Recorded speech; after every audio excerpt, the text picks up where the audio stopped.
tickets, please? Right here, right here. Hey, yo, seasonal salutations, and welcome to episode 166. Many thanks to you for checking in to hear about all things movie-related, past, present, and future. I'm in your debt for your taking the time out of your morning, your afternoon, or evening, as the case may be, to tap that little arrow that points to the right. So as Tina Turner sang to her can of Pepsi, you're simply the best. If this is your first time listening to this podcast, then welcome. And if it's not, then check's in the mail. Either way, you're here, so may pennies from heaven rain on your rooftop. My name is Frank, and this is Silver Screeners. As of the recording of this intro, it is the afternoon of December 24th, and for the final holiday-themed episode of the season, we're taking a look at the 20th anniversary of what for some people is a very cherished film. Of course, I know a few people who want to fertilize the lawn with it like the manure they say it is, but it's all subjective. It is The Polar Express, first screened at the Chicago International Film Festival on October 21st, 2004, before its Hollywood premiere on November 7th. It finally released to the general public in Canada and nationwide in the US on November 10th, Australia on the 18th, Philippines on the 24th, Austria, Germany, Switzerland, and Singapore on the 25th, Colombia and Mexico on the 26th, Japan on the 27th, and then around most of the rest of the world throughout December. The film would garner 3 Academy Award nominations, 1 for sound effect, 1 for the sound mixing, and 1 for Best Original Song for Believe, written by Alanis Morissette producer Glenn Ballard and Alan Silvestri, and memorably sung by Josh Groban. But if looking back 20 years ago has you wanting to hop on the first train the hell out of Dodge with a near-splitting, sleigh-bell-jingling wail of "No! Whoa, dog, all that should be atop the tree is the angel, get the hell down from there and heed the wise words of honorary Academy Award-winning actress Lauren Bacall. It's not an old movie, if you haven't seen it. And joining me to raise a glass to the 20th anniversary of this flick are 2 British blokes I'm proud to call friends, actor and YouTuber from Runcorn, England, Mr. Stephen J. Holloran, and podcaster personality David A. Barrow, the Liverpudlian host of the podcast Davey A.Talks, and my co-host from our joint spin-off show, Movies Across the Pod. As usual, when I have a guest on, the discussion is pre-recorded, but once it's over, don't go away because there'll be the poll results and listener trivia segment. You won't want to miss that. So without further delay, let's climb aboard the choo-choo. I'm so excited for this. Okay. There we go. That Barry White thing again. I gotta get into my Barry White mode. Sit up straight, shoulders back. Oh, no, I'm not telling you guys to do that. I'm talking to myself. Okay. No, but it happened. I'm not. It happened naturally. I couldn't help it. Issuing orders to you guys. Okay, now sit like this. Okay. Davey A, Stephen J. I cannot believe the 3 of us are back together again for the first time since June of 23. How the hell are you? I'm good. It's nice to come back and be a guest for a change, even though you and I interact so many times throughout our busy podcasting life, Frank. Nice to come back and be, just sitting and being comfortable and just enjoying having a good old chat. How the hell are you? Are you asking me or Stephen? I am asking you, yes. Okay. In return for you asking me. We'll get to you in a moment. Stephen, wait your turn. Oh. I'm doing all right. It's 1 week until Christmas, and how can there be any complaints? My son's coming home from college tomorrow. By the time this episode comes out, he'll be home. Life is good. Oh, brilliant. Okay, Stephen. And of course, we're joined by Stephen, of course. Let's seamlessly put that in there. Well, hello. It's good to be back on this podcast. Is this my 3rd occasion? Or have I been on more than I remember? Home Alone, Indiana Jones, and I think this is the 3rd. The 3rd. Dave, am I wrong? Yeah, or am I right? The trilogy of Stephen. Yes, it's going to be really, really good. I'm very excited. It's always a good time being on this podcast. I really enjoy it, especially when we talk about something like this, which I've never seen. It's always a new experience. Wait a minute, Polar Express is a first-time viewing for you for this? Mm-hmm. Really? Yes. Yeah. Okay, we got lots to talk about. Yeah, exactly. I watched it last night. Okay, all right. Well, I guess that leads me to my first question then. The Polar Express, was it a big thing in the UK? I think it was, wasn't it? I mean, I remember it being in the periphery, because is it 2004 when this was out? 2004. Yeah, this is the 20th anniversary.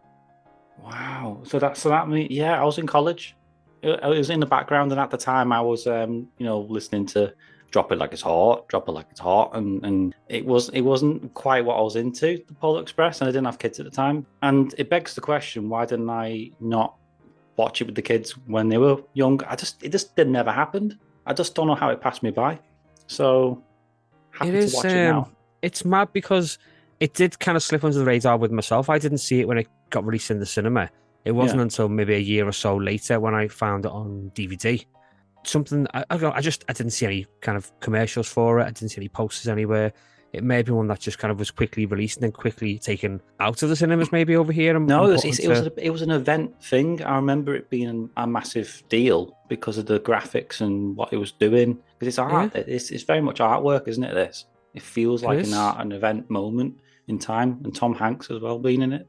Well, like the speeding train it clearly passed me by when all the hype was there. But I was glad to have discovered it a little while later. What were you doing at the time? Well, still in retail, so probably just wasting my time serving customers and trying to earn money as we do in our mid-20s. Oh, imagine. So one of you that was time. in college, one of you was in your mid-20s. Okay. Yeah, drop it like it's hot. I just remember that from that time frame. That's all I remember. Well, how about the song "Believed," sung by Josh Groban? Was that played a lot over the airwaves? I don't know it. Sing it for me. Now you're asking. Not happening. Look at his Not face. happening. How's it go? Was it? I can do this. Okay. You have everything you need if you just believe. And then it goes. Turn that CD off. It was that good. It was that good. I didn't hear it until it was kind of it's still going. Oh, hang on. It was on the end credits, man. Come on. That rang a bell. Bell. I see what you did there. Ringing the bell. Clever. It rang up. I'm good at this. I do remember that sort, not from the film because I turned it off before the end credits. I remember it from the time, and it has been covered as well. I'm sure it has by X Factor contestants and stuff. You turned it off at the end credits. No, the end credits came on, and that's when I turned it off. Why was a mid-credit scene or something? Did I miss something? No, you're meant to appreciate the soundtrack and the people who've made it and end the movie in a nice way. Yeah, I suppose. I was distracted. God. By what?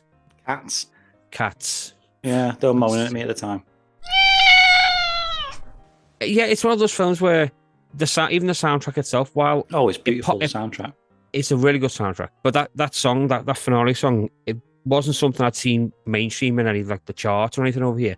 But certainly comes up when there's like a typical kind of Christmas song countdown that they tend to play on the TV in this time of year, your ultimate favorite, holiday song or something like that. Oh, okay. And it tends to pop in.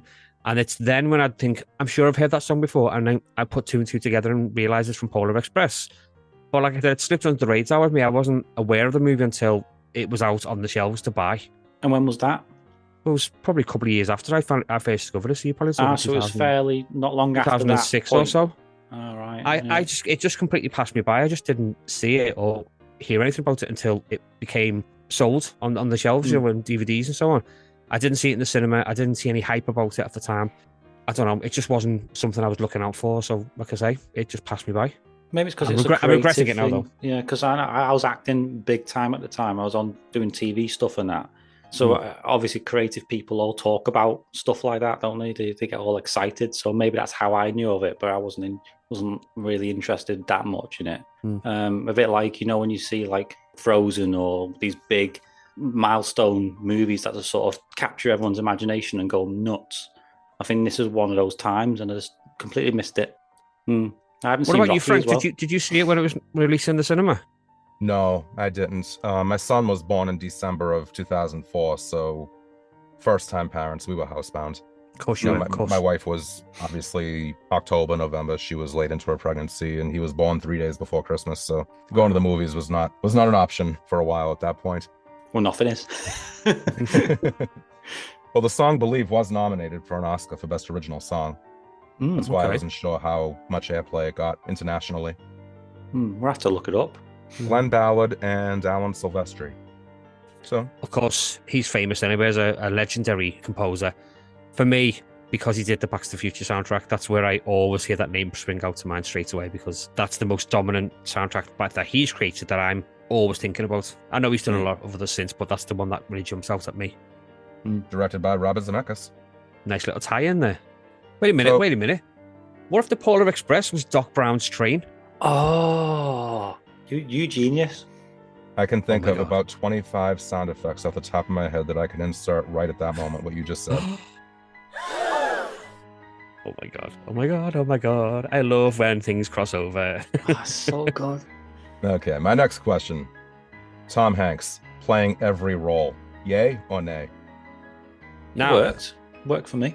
this movie, and you'll excuse the kind of locomotive pun here, but it really was an engine for Tom Hanks and what he could do creatively.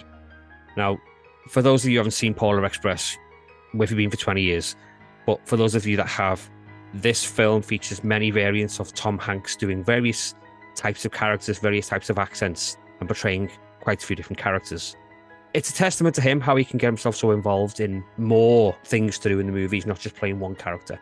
He's voicing a good selection of them, and some quite interesting as well. You know, this is a seasonal movie with a big festive nod to all the things we love about Christmas. You know, the want to believe, the magic, the mystery, lots of snow and the elves and all these kind of things. But he plays various characters that are interacting with. It's sort of, it is 20 years old. It is considered a dated animation style movie, but I think the effects and the vocal talent really shines through. And he's great in it. All the different roles he played were really good. He's the hobo, he's Santa Claus, and he's the narrator. Yes. Yeah. It wasn't until Santa Claus I figured it out. Yeah, he was also the father at the end. Yes. When you know he gets the child's name eludes me right now. Oh God, what's he called? The main kid in it. Do we get his name in it? We must do. I don't know if we do. But he gets the we're getting ahead of ourselves. But he gets given a bell. It's a bell that only rings if you believe in the magic of Christmas and all that kind of stuff. And he doesn't hear it. The father, played by Tom Hanks, you can see it's definitely him. Although it's kind of blurry in imagery, you can see it's his definition, it's his face, and obviously it's his voice. And of course, he's doing the narration, as Frank mentioned as well. So Tom Hanks very involved in the whole start and beginning and end of the film when he takes us on this journey. Was he given creative control as well? Was he in part of the production as well? I'm not too sure, but it's really about what he can do. You know, he's not just the guy from Big. He's not just Woody. He's a lot more, and he showed his skills there. It took me a while to get rid of that image out of my head, though. As soon as I heard his voice, the Woody character just pops in. It takes you a while to sort of filter that out and become this character. I loved his Santa, though. That was very good. That's not it, is it, really? That's impressive. That's impressive. It's a good Santa. Bell. So he was one of the executive producers on the film. Tom Hanks was. There you go. There you go. It helps. So he was involved. Yeah. And it was definitely a vehicle for him. Yeah, it definitely was. It's I don't think it's something that he necessarily made sure was happening. Like, I want to be the voice of all these different characters, but it was a great way for him to show I can do these things. You know, let me try and be all these different people, because if anything, it's going to be a talking point. That sounds like Tom Hanks. That looks like Tom Hanks. That one is Tom Hanks. It's so versatile, an array of characters, and it's great that one guy got to do all these. Yeah, it is. He's a very talented actor. Yeah. I believed everything he did in the film. Every iteration in his voice, the way he presented it, I believed all of it. And like you say, the graphics, even though dated at some points, it doesn't take me out because it's immersive. It feels like a watercolor painting. It feels like it's a warm blanket. Yeah, and it's great that they're using all that kind of facial recognition software, and they're putting all the dots on the actors' faces when they film it, and it shows like you can see the likeness of Tom Hanks and the other actors playing the various characters. You know, it looks like them, it sounds like them. It kind of made me think back to when Frank and I we discussed Tintin on our joint podcast. We discussed the pods, and we discussed Tintin, which again uses the likenesses of the actors, albeit altered to look, you know, like comic characters, that kind of thing. But you could see the resemblance as they're being filmed. It's the same when they're doing things like the Avengers franchise. You saw Josh Brolin's faces used on Thanos and other actors. You can see the similarities of their actual faces whilst being animated. And it's a real great, visual to watch. It makes it more immersive, more believable, like we've said. Just a pleasure to see your favourite actors in a new type of way. And the range of emotions it conveys as well, from start to finish. You're on that journey with them. Yeah, and what a journey! What a journey we're going on. Well, this is fascinating, hearing your thoughts on the animation style, because I can remember when the film was still relatively new that, and I don't know how prevalent it was prevalent at least with my experience with it. A lot of people that I knew, people in my circle, they felt that the animation style was actually, I believe the word used was creepy, because the film, Really? It didn't have a lot of light. I remember people saying that it just had just a creepy vibe. I'm not saying that was the way that I felt, but I heard more than one person saying that at the time, including my wife. I remember her saying, yeah, I'm not really interested in seeing Could that be one. a sort of a naysayer sort of attitude to it, maybe because it was still kind of fresh, the way this animation was being put together and what they were trying to do, ambition in it. So maybe it was like, don't know what I feel about it. But now it's more commonplace, isn't it? I mean, it's Well- supposed to be set in the nighttime. It's meant to be a dark, daylight here. Well, that was my response, was that it was supposed to be the middle of the night, Christmas Eve. Yeah. There's not going to be a sun that's shining. Well, no, exactly. These kids are being taken on an adventure, albeit middle of the night. You could argue these kids are being kidnapped by strange people, but this would ruin the magic of what the message of the film is. That's in me note. Magical journey. That's another movie. Yes, not this one.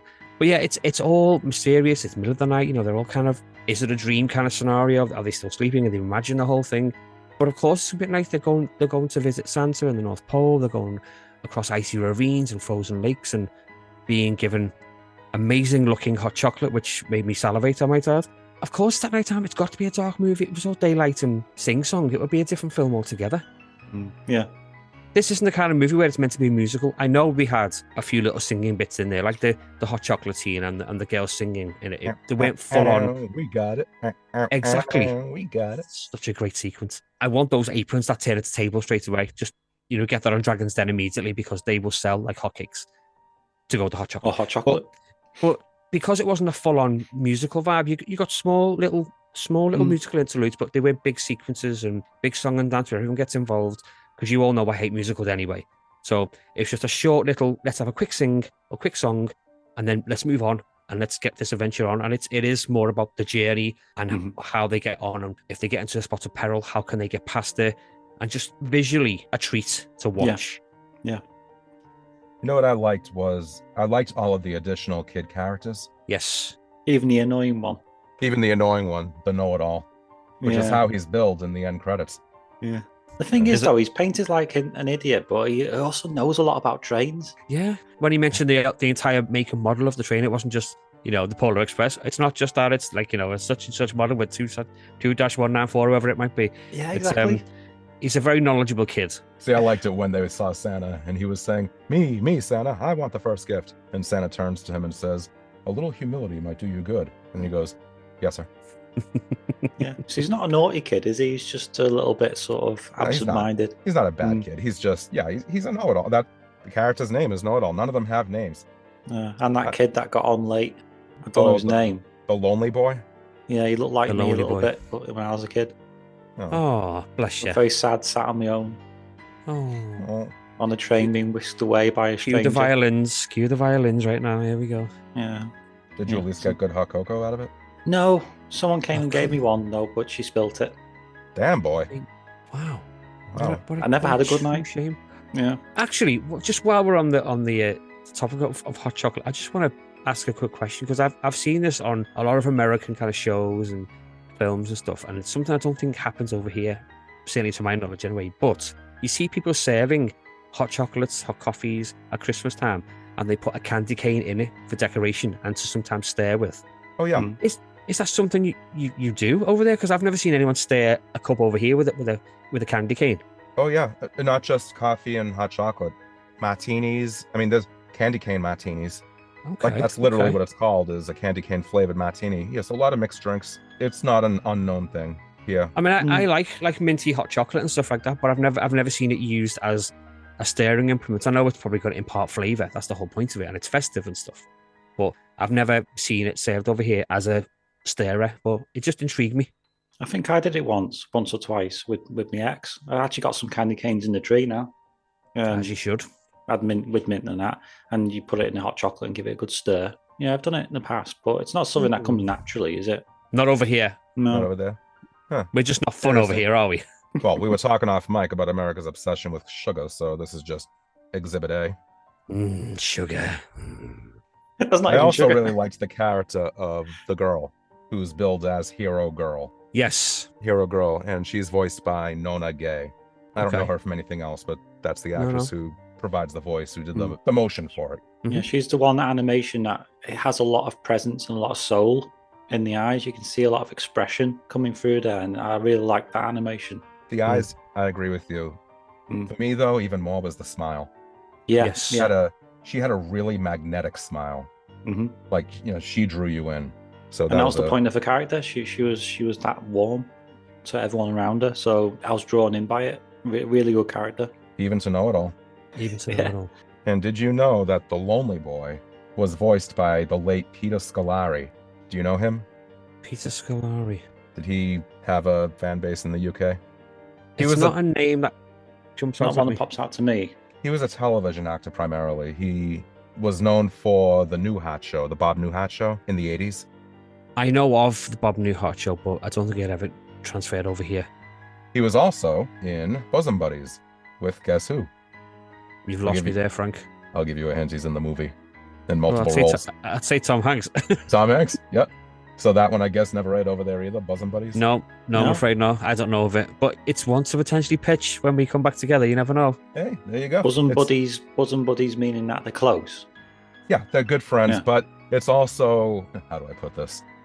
The word bosom with a double entendre, shall we say. Yes. The I'm with premise you, of the I'm with you. show is that the two of them, they're roommates and they're good friends, and they are unable to find a place to live in the city in New York. The only place that they're able to find availability is a hotel that rents out rooms to women only. So they do the some like it hot thing.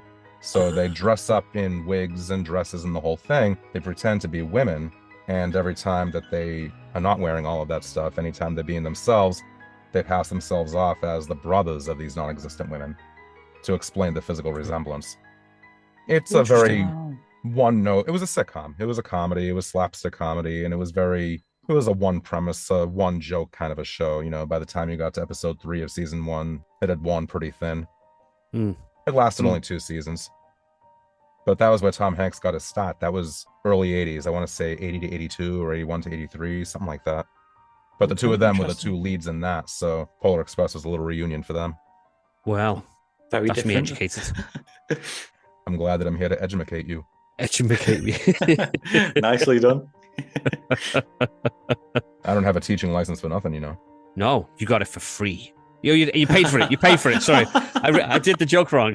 It's still funny though. It's I liked okay. it. I knew where you were Get that going from with your book. it. It's cool. It's cool. Don't have a nutcracker. There's a scene I would really like to just have a quick dive into it for me, and it's when you were taken away from the train for some outdoor locomotive action, and this is because a ticket blows away, Oh god. and the Ah, adventure yes. that the ticket goes on. This Yeah, I've got this that down in golden my notes. ticket literally takes us on this whirlwind kind of ride around some snowy mountains underneath Mm-hmm. the train itself. It's yanked up by a bird and flown high into some like kind of rocky area, and it's put into a nest where there's a baby there who chews up the ticket, spits it out, it then unravels itself, it gets caught on the train. It's just everywhere. What an Yeah. amazing journey, and it ends up right Yeah. back where it needs to be in the first place. I've got on just- the note here POV ticket transport. It was just a nice It's little. amazing little. It You was came really prepared. cool. The fact that it's taken us outside and given us another kind of little mini movie in the space of like a minute or so, but just taking us away from the action of what's going on the train and just going around the surroundings of whereabout we are and where it's going.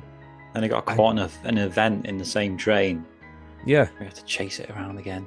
it's just nice that they gave us more than just action on a train. They took us outside and got animals and wildlife involved and elements of danger and scare factors and stuff like that. It was good. It was good.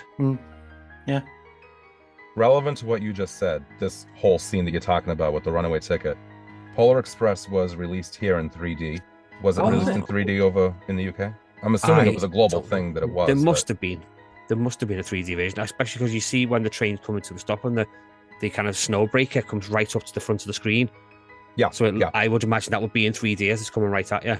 But yeah, I can see why there's a lot of 3D elements. That whole camera trickery, the ticket's blown towards you, and you're seeing all these different things underneath and above the train and so on. Yeah, great sequence. Great sequence. Yeah, I wish I'd That gone release- because it was back in the cinema for the 20th anniversary. It's back in the cinema this week, and I was going to go and see it in the cinema, but it was 14 No, quid. that So again, it's passed me by again. I didn't even know it was getting a re-release over here. yeah, it was re-released in the cinema. I know I wanted to go. It was re-released here too. Oh man. Oh, it would have been a nice, but I couldn't get there in time for this. So yeah, plus 14 quid. Can't be sniffed at. Speaking of the 3D, there is a furniture store that back in the 20th century was huge. It was called Jordan Mash, and it was here in Boston, Downtown Crossing. I'm going somewhere with this, I promise.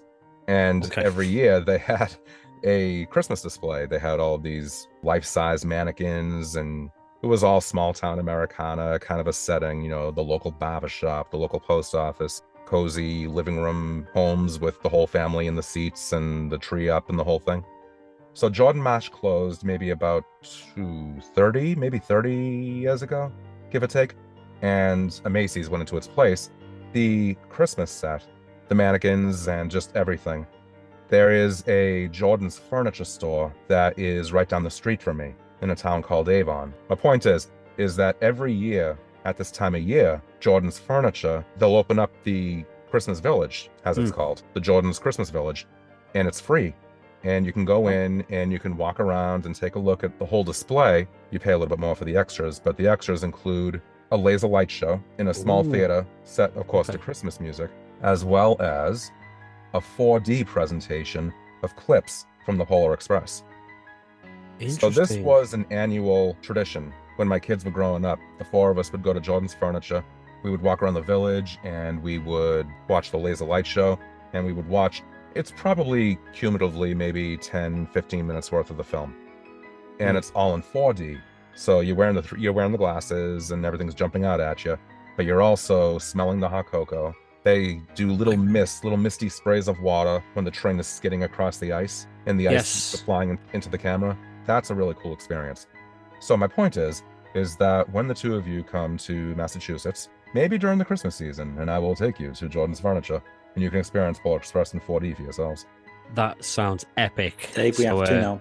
We have to, and brace yourself, because if we're coming over, it's going to be wild. And freshly baked muffins they also sell at the cafe. Well, if you've got freshly baked, I'm there. I never turned down a good muffin. No, never.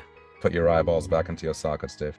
I'm sorry, it's freshly baked muffins. It always gets my attention. Oh. So a little shout out to Jordan's Furniture. And no, I'm not employed by them. Nobody I know is employed by them. Just a free plug, because I'm sure they're listening. Oh, I'd love to. Invitation accepted. Awesome. Perfect. But I'm assuming it was bigger in America as well. The Polar Express, the film, was a bigger national event more than it would be in the UK. Would that be fair to say? I would think that's fair to say. I think because I don't know of anything this happening here. I don't know anything like this happening here for Polar Express. No, well, first of all, you have Tom Hanks, and he is, especially around 2004, I mean, he was a major box office draw. Maybe not so much now. He still is. I mean, he still is. He still is popular, but like anybody in show business, he's getting a little bit older, and so he's slowing down and probably being more selective with the roles that he wants to take. But 2004, he was still going full steam ahead. Thank you. Full steam ahead. Come on, guy. Come on. Oh, God. I missed that one. Oh, my God. Nah, but I would say that the film was, I don't think it performed box office wise. I don't think that it met expectations of the studios. But it was already a built-in brand name. The book was published in 1985. Either one of you read the book? No. No, afraid not. Didn't even know it was a book until now. So was it a good adaptation, was it, compared to the book? It expanded. I mean, the book is a children's book.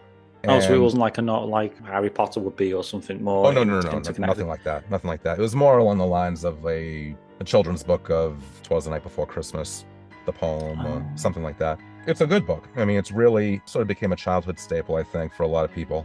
You know, lots of illustrations and animations on the page. Beautiful illustrations. Yeah, well, there you go. They've probably tried to mimic that then, I imagine. And the whole thing, you have the same story, you have the same characters. It's expanded, like I said. You know, they added some sequences. Of course, they added the song, Hot, Hot, Hot, We Got It. If you have the chance to take a look at the book, I would recommend it. I don't care if we're adults. You'll enjoy it. I've never grown up, so it's fine by me. Well, there you go.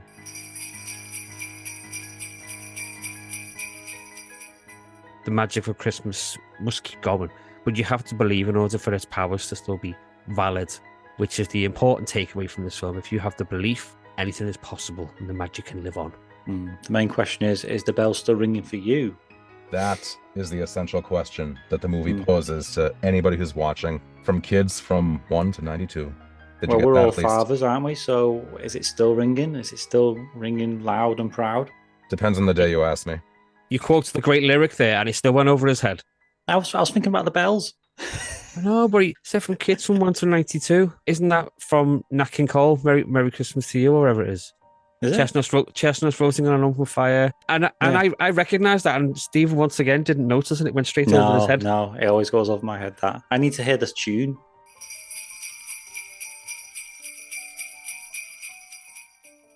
So overall, the storytelling of the Polar Express. Let me ask you both. Stephen, I'll let you go first this time. How's that? I'm happy about it. On a scale from 1 to 5 ringing audible bells, how many ringing audible bells would you give the film version of the Polar Express?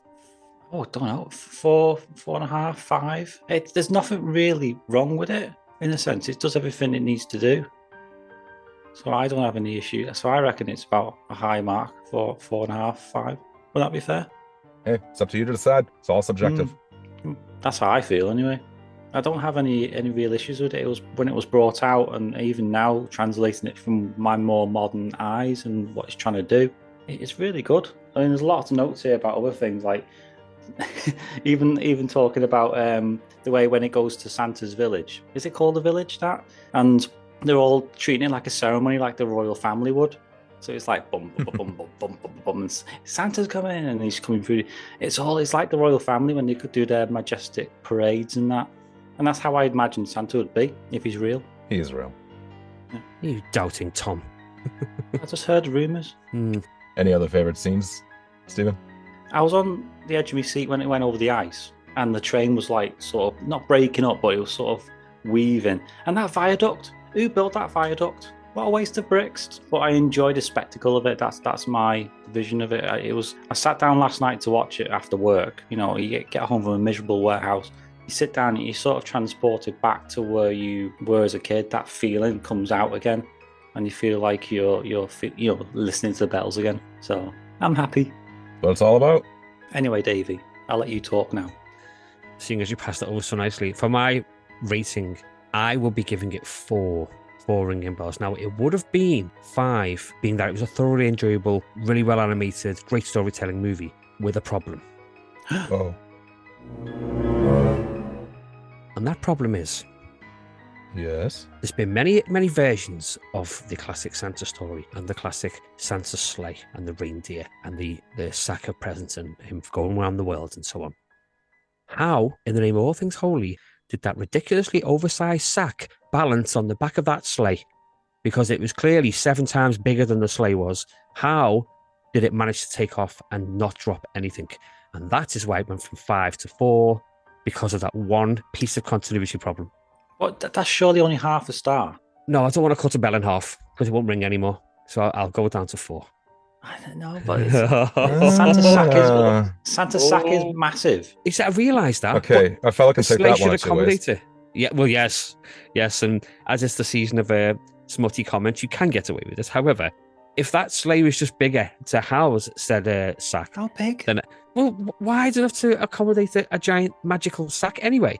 It just made me think, how the hell is this even going to work? That's the Santa Claus myth. How does he fit it all in? He's got a sack of presents. But it's the way it was balanced on the end of it. It was this massive. It was this. I will give you that. It was disproportionate, and it did take me out a little bit. But we are in an animated world. I know. It was like this gigantic, massive sack on a very small pivot. That was it. That's all I had. Apart from that fantastic movie, and I love it. I'm glad I've had a chance to rediscover it. I dare say it's one I'll try and rediscover more often, especially Christmas time. Well, obviously Christmas time, but try and watch it more often, and in fact get my kids into it because they've not seen it yet either. So it'd be a nice one to show the boys, and hopefully they'll get some enjoyment from it as well. What about yourself, Frank? What are you rating this amazing family festive classic? For me, I think I would give it 4. Okay. I would give it 4 out of 5. It's a great story with a really incredible message that's more now than ever relevant in this world. So there's a lot of value in what the story is all about. At its core, this is a story about faith.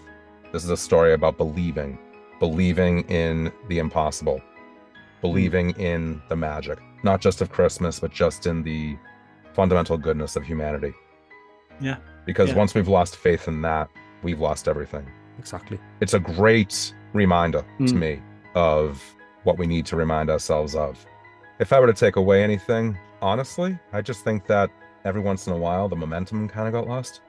Almost as if it were too long. Like maybe there could have been a couple of scenes or if not scenes, just that could have been trimmed a little bit. Yeah, Not necessarily deleted, but trimmed, if that makes any sense. yeah, absolutely. If you find yourself looking at your watch after about an hour in, it tends to be a sign I that, see what you okay, mean. this could have been picked up a little bit more. But so I think every once in a while I'll just hit that slow point, but nothing that detracts from the enjoyment of the film. So 4 out of 5 for me.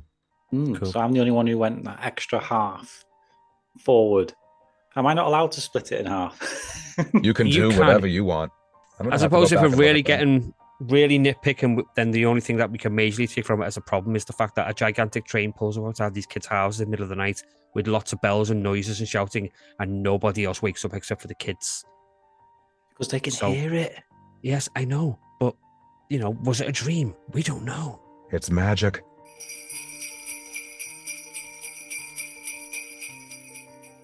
Any final thoughts on the Polar Express? Any scenes that you want to make sure that you mention? Any characters? Anything at all about the animation, the music, the effects? All of it was amazing. I thought visually it is still quite a stunning film to watch. Even if you're not a fan of this particular genre or style of filmmaking, it's very visually impactful. The soundtrack's great, really nice melodic sequences and tunes keeping you through the sequences, but it's the actual movie itself, it's the animation, it's the style that they've used to make these characters look real based on the actors that are being filmed. Sequences like the frozen lake scene that Stephen mentioned earlier look really cool. That scene when the boy is talking to the hobo on the roof of the train, and then they apply skis and they go skating down on the snow-covered carriages towards their imminent demise, although that didn't happen. It was all set elements of peril and danger, but then lovely heartfelt rewards at the end of it. So it was a great roller coaster of sequences and emotions. But yeah, really, really good to watch. Yeah, it also took its time to build up that sense of wonder as well, which is what I wrote down there. I mean, it's funny enough, you mentioned before about the pacing. I like the beginning half the most because it took that time to get him on the train, introducing to each character what's their worldview, what are they talking about, and then other train carriages, and then stopping the train. I like that progression, and I think having that sense of wonder builds the magic as well.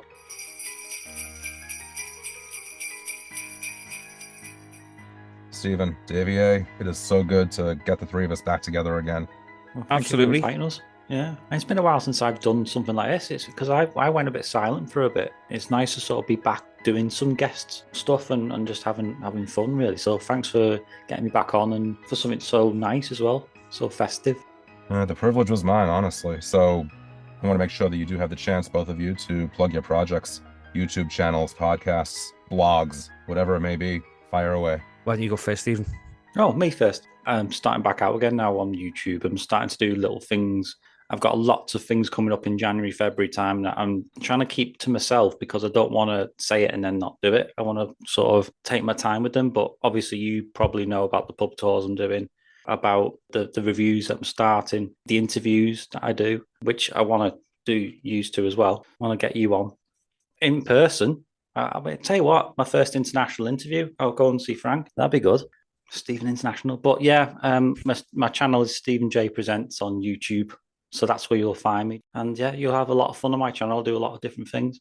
And Dave's on there too, aren't you?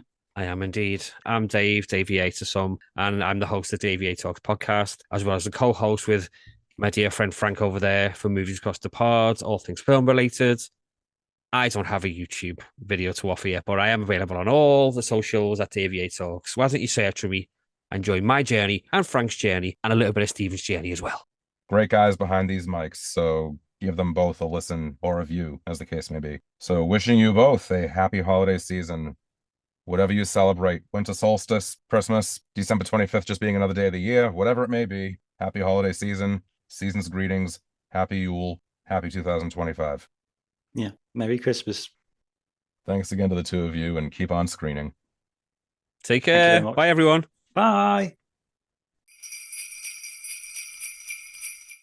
That was my discussion with Stephen and Dave, and many thanks to them again for making the time for this, especially at such a hectic time of year. And for the final couple of laps of this episode, let's pivot towards the results of this week's online poll. Yippee! Your alacrity is always appreciated. The question for this episode, number 167, asked you, in which of his many roles does Tom Hanks shine most brightly? A, Santa, B, the hobo, C, the conductor, or D, he nailed all of them.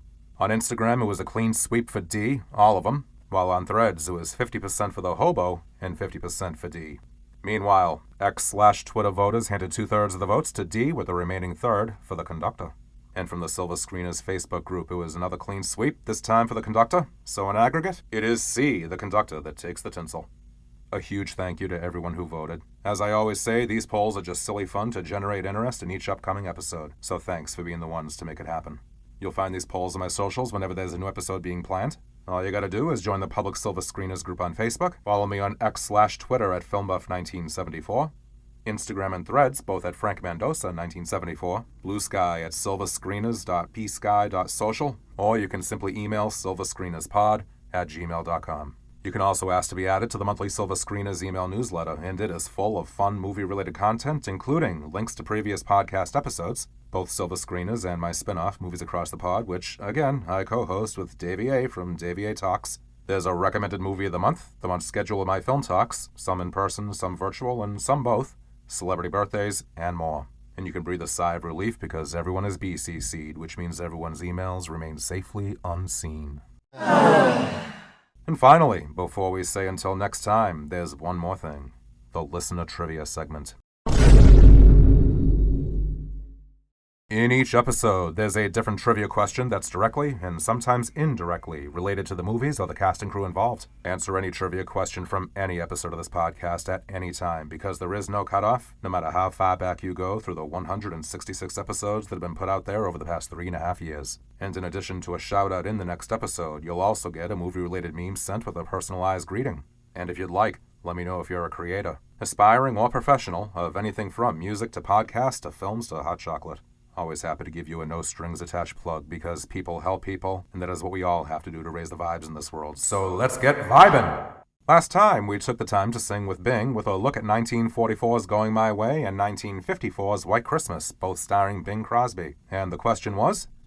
1954's White Christmas was a song and dance fest in bright, bold colors and toothy grins. Among the toothiest of the toothy is Rosemary Clooney. Showbiz runs in her family, especially with her Academy Award-winning nephew. He's an actor, director, and screenwriter named George Clooney. Back in the 80s, before he was a household name, he sported a really boss 80s mullet while playing the character of Handyman George in what classic 1980s sitcom?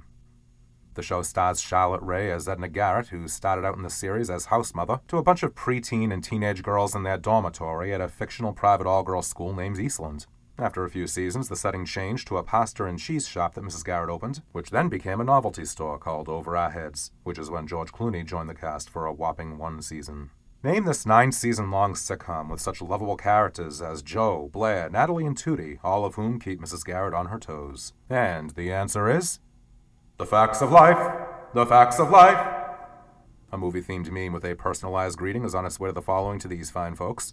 Good friend and fellow podcaster Chris, a.k.a. The Movie Psycho, host of the Cinematic Traveler podcast and co-host of Just Go Watch. A hell of a guy with an authentic vocal presence. Chris, when God made you, he threw away the mold. You're truly one of a kind. We've been on each other's shows and will undoubtedly do it again, which is always a great time. Speaking of great times, there's always one to be had when you talk with the award-winning host of the award-winning country music radio show Whiskey and Cigarettes, which you can easily access at whiskeyandcigarettesshow.com. I speak, of course, of DJ Nick, podcast host of the Gold Standard Oscars podcast. Together with his co-hosts, Rachel and Zan, they tackle one Best Picture Oscar winner after another, episode by episode. They're all caught up at the moment, so they're currently doing episodes on some of their favorite films until the next Best Picture winner is announced. I was lucky enough to guest on their 2 most recent episodes, one on 2019's Knives Out, and the other on 1903's A Trip to the Moon. You will not be able to, nor will you want to stop listening. Joining these folks in the winner's circle are these return trivia champs, longtime appreciated listeners and trivia players, Mary C. and ZW. Happy holidays, ladies. Big thanks to one and all. Please don't stop playing. And if anyone listening is intrigued, but perhaps uncertain or hesitant, you think this segment might not be meant for you, all I can say is, yes it is. It is an open invitation to anyone listening at any time. It is there for you to have fun with, and all I can say is, go for it. Do the trivia in each episode. It's always an open invitation. It's easy, free, and gets you a cool meme of your very own. I mean, what the hell?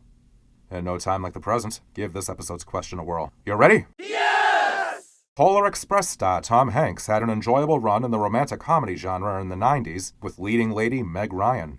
Together, they appeared in 1990's Joe vs. the Volcano, 1993's Sleepless in Seattle, and 1998's You've Got Mail.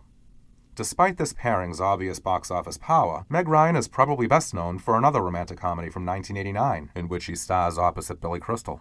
Several key scenes from the Manhattan-based fan favorite take place on New Year's Eve.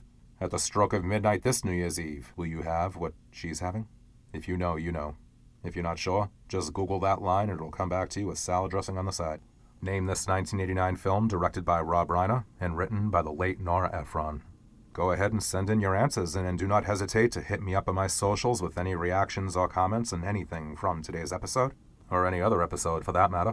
It's always a treat to hear the thoughts of listeners, so once again, that is FilmBuff1974 on X/Twitter, the Film Group Silver Screeners on Facebook, Frank Mendoza 1974 on both Instagram and Threads, Blue Sky at silverscreeners.bsky.social, or you can simply email silverscreenerspod@gmail.com.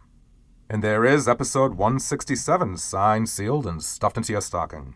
Thank you again, as always, for your time. Please go ahead and hit that subscribe button if you haven't already, and I will do the conductor's hot cocoa dance for you if you could take just a moment and give Silver Screeners a rating on whatever platform you use to listen to your podcasts, whether that's Apple, Spotify, iTunes, or GoodPods, or anything else. Ratings and reviews help with increasing the show's visibility, which makes it easier for people to find and easier for me to keep improving on with any of your suggestions or feedback. I'll catch you next time. My name is Frank, wishing you good health, good weather, good movies, and a great holiday. And until next time, keep on screening. Merry Christmas, Happy Hanukkah, Winter Solstice, Saturnalia, Kwanzaa, and whatever holiday you celebrate. And if you don't celebrate any holidays, then happy end of December. And thank you all, sincerely, for continuing to listen to this show throughout the year. It sincerely means a tremendous lot.